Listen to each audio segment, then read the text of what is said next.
Thanks, David. So I'm going to rush through some of these slides because I think a lot of them have been shown by two previous speakers. So my slides to come up.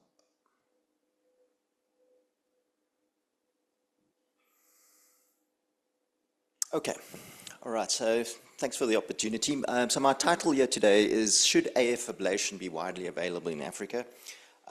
So that's where I practice on the left there, that's Groote Hospital. Christian Barnett did the first heart transplant in that very hospital, and that's our famous Table Mountain that hopefully all of you will come and visit for future congresses. So should it be widely available in Africa? And my answer to that simplistically would be yes, but it depends where you practice in Africa. And this is data from 2020. We really need to update this data. And in red, sort of that brown color, you can see that those are the EP centers in Africa in 2020 at least, and it might have changed subsequent to that, that have regular EP services. And you can see that it's about 9 countries in 2020. Some countries have 1 center, and it ranges from 1 up to 24 in Egypt. And I think it should be available in those countries. So AF ablation, as you know, is our standard of care for many, many indications. If you look at the guidelines on the right-hand side of the page, I'm not going to go through it, but it's a class 1A recommendation in major guidelines, and not only for drug-resistant paroxysmal atrial fibrillation and persistent atrial fibrillation, but now also moving to first-line rhythm control therapy. But I think the important thing that you need to realize as well is that the main benefit is that of symptom relief. There is a mortality benefit in patients with heart failure, but I would argue that that is quite a select, small number of patients compared to the overall AF population. So really, AF ablation is still a symptom-driven procedure. For those countries that are fortunate enough to offer AF ablation, we must remember that we should also look at keeping up our standards for AF ablation. And I've put up here a document from the 2023 Asia-Pacific guideline recommendations. The reason why I chose Asia Pacific is that they do have a lot of countries in that area that have faced similar challenges to what we do in Africa, with a lot of small number of centers, and it's also not widely available. But look at this. So if you're a cardiac electrophysiologist, who should be doing these procedures? Well, it should be cardiologists who should ideally be electrophysiologists. You need to have done about 50 AF ablation procedures, and then you need to do about 25 per year to maintain ongoing competence. If you have your technologists with you, they should be exposed to at least 30 procedures, and then 10 per year to maintain competence. And overall, your institution should be doing about 50 ablations a year. So you could argue that if in centers where you might have 1 or 2 centers, those centers should be the centers of excellence. Those are the centers that should be referred these cases so that the caseload is sufficient. The hospital must have ICU and echo facilities because of potential risks and complications. And ideally, you need to have access to surgical backup. For example, if you have a pericardial tamponade and the patient needs to go for urgent stenotomy and surgery, that should be available. And so what happens is the Heart Rhythm has published, I found it quite interesting because the Heart Rhythm published a recent article on establishing AF centers of excellence. So they didn't concentrate on AF ablation centers of excellence, these were AF centers of excellence. And I think it highlights the importance of upstream therapies prior to AF ablation. So on the bottom left-hand side here, you can see that what is an AF center of excellence? Well, you need to have established AF care pathways. You need to have early access, streams of referrals to your center, multidisciplinary care. You need to have ongoing reported and ideally tracked outcomes. You need to evaluate your outcomes when it comes to treatment.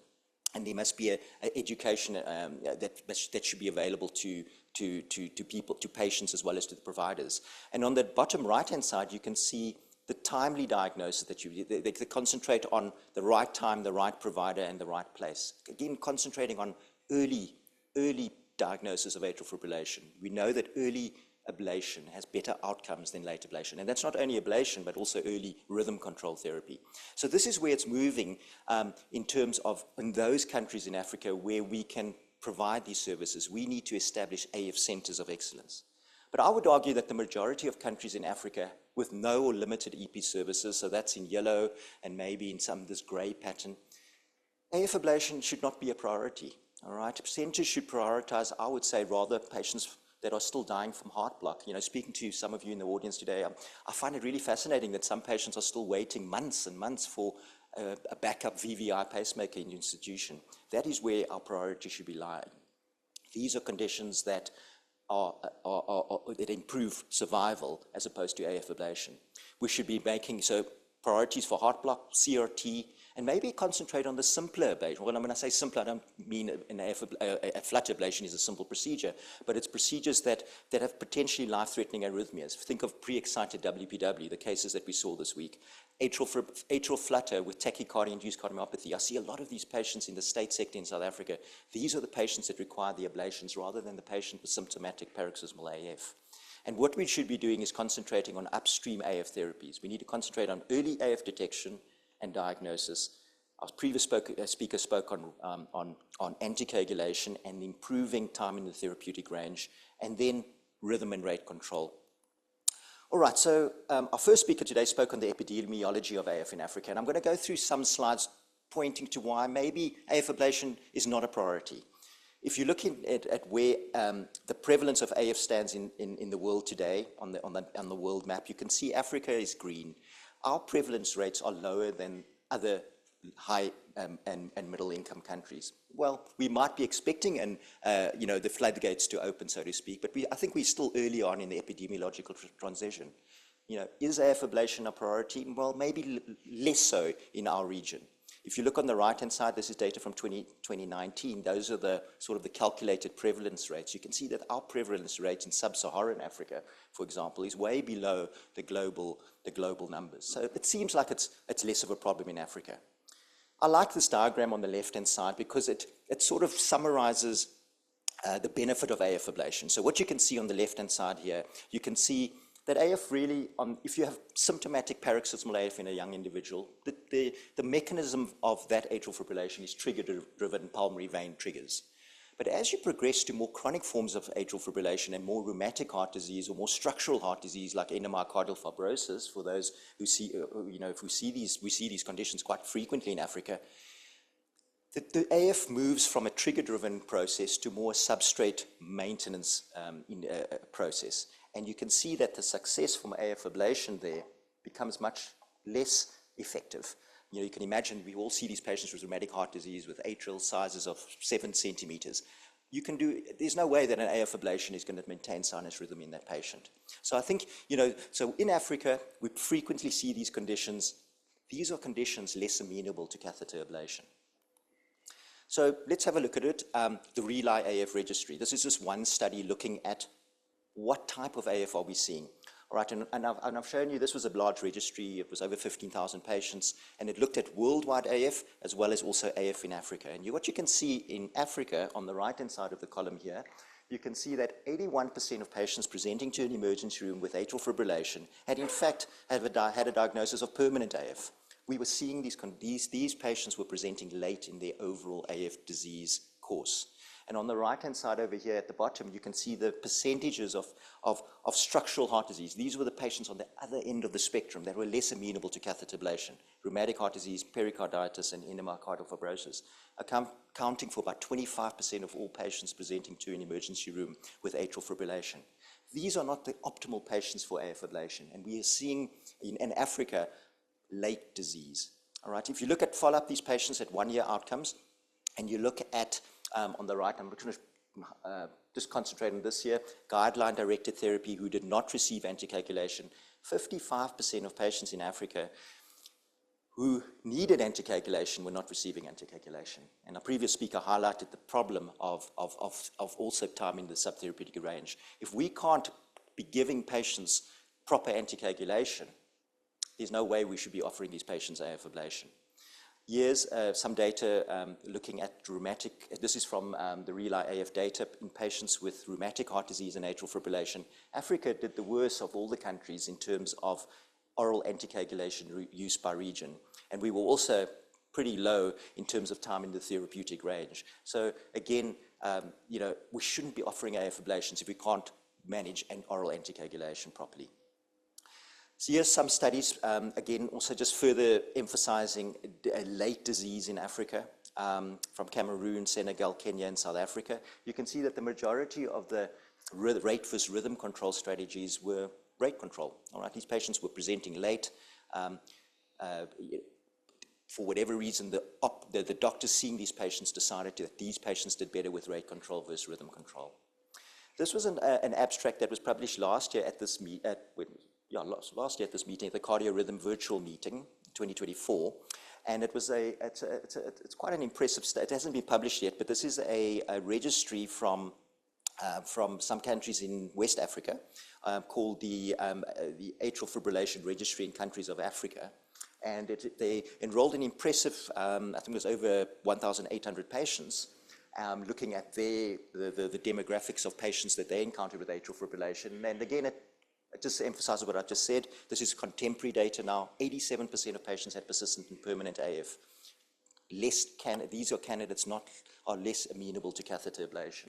32% were not on an oral anticoagulant despite having a CHA2DS2-VASc score of more than 2.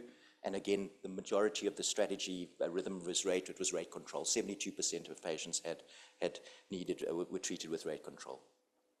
Okay, just our surveys that we did over the last few years, this needs to be updated, but this was data from, I think, the 2020. You can see that even in 2020, prior to 2020, beta blockers and antiarrhythmic drugs were available in less than 50% of African countries. All right, so even rhythm control strategies in Africa is quite scarce. Warfarin is available in 80%, but NOACs were available in a select few. And at that stage, there were 6 centers in 2018, but that has subsequently grown to 9 countries in 2020. So how should we tackle this situation? So just 2 slides on what we should be doing. This is the World Heart Federation roadmap on atrial fibrillation. I think there's some authors in the audience here. And this was a document designed for sort of low and middle income countries as well. And what you can see that the focus for the management of atrial fibrillation does not only include catheter ablation, but a lot of what we call the upstream therapies. So our focus in Africa for the treatment of atrial fibrillation should be on prevention, detection, stroke prevention, with lifestyle modification, then rate versus rhythm control drugs, and then, in small letters, catheter ablation.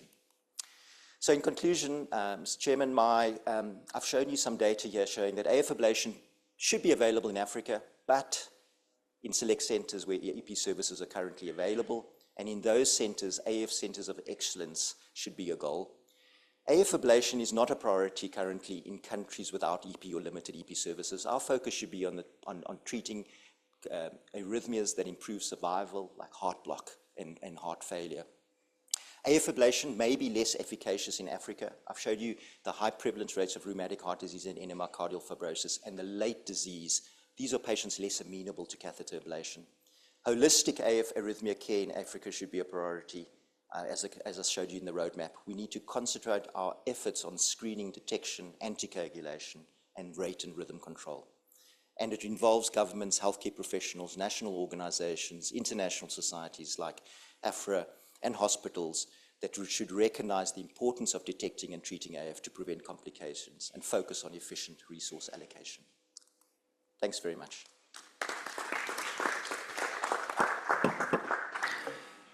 Thanks so much, Ashley. Actually, we need to give you some questions. Yeah, I had a question. You showed a world map with the low incidence of atrial fibrillation in Africa and some other developing nations. I've looked at that before and wondered whether I'm seeing something that's true or seeing something that's an aberration due to either the youth of the population or the capture of cases. Actually, I wondered whether that's real. There's so much rheumatic disease here, it's hard to imagine that atrial fibrillation is less common here. Or is there such a precipitous mortality once it occurs that those patients are lost to capture? I mean, what do you think contributes to that difference that we see in that plot, and can we believe it? Yeah, I think there's a lot of reasons why I think it's underreported. And I think one, AF detection. We simply don't have ECG machines out in the rural communities that are picking up atrial fibrillation, and maybe in some countries even in the urban areas. That's number one. I think there is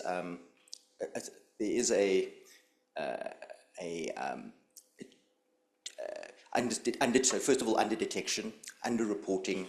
I think there's also